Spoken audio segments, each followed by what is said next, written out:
Okay, hello, I'm Philip, and today I will be teaching you the art of creating character voices. The first most important thing is building something out of nothing.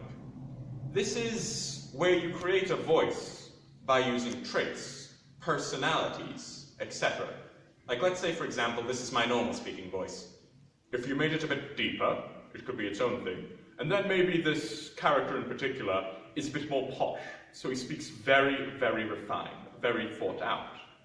But even though he's posh, perhaps he's paranoid, so even though he knows how to speak correctly, he always has this sort of stutter. He's not confident that he's going to be able to do it exactly the right way.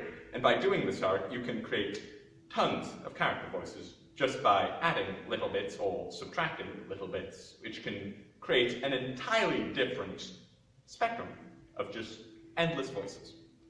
The second most important step is impersonations. By copying something else, you can surprisingly create something entirely new. Like, for example, when you do impersonations as a joke or a party trick, they might not always exactly sound like the character that you're trying to impersonate. But that's actually a good thing, because by doing that, you've created something new, which is then detached from the original material and yourself, therefore still being its own complete voice. And if you do impersonate close to the voice, well, that's a voice that you can use anyway. There's tons of characters in animation and other such things which are based off of celebrities like Arnold Schwarzenegger, Joe Pesci, stuff like that. The third is reading out loud.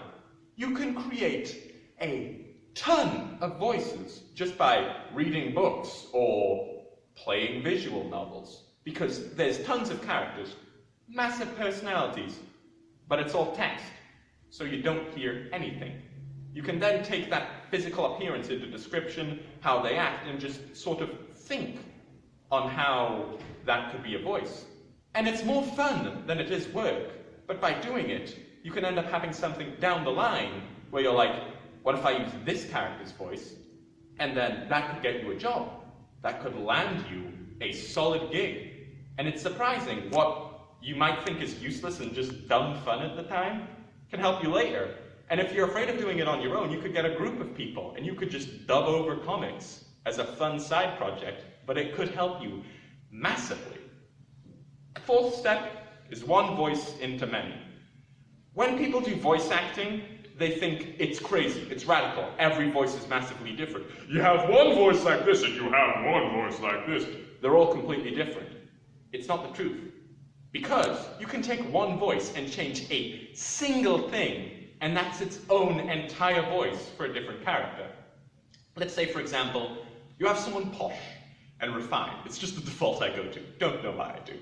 But you have someone posh and defined. But maybe they're a bit more malicious. And by just changing the way I speak, it's an entirely different character. Despite the fact that the tone is the same, the pitch and the speed. But just because I changed the pattern ever so slightly, it's its own voice. And that's mad. One detail can make a completely new thing.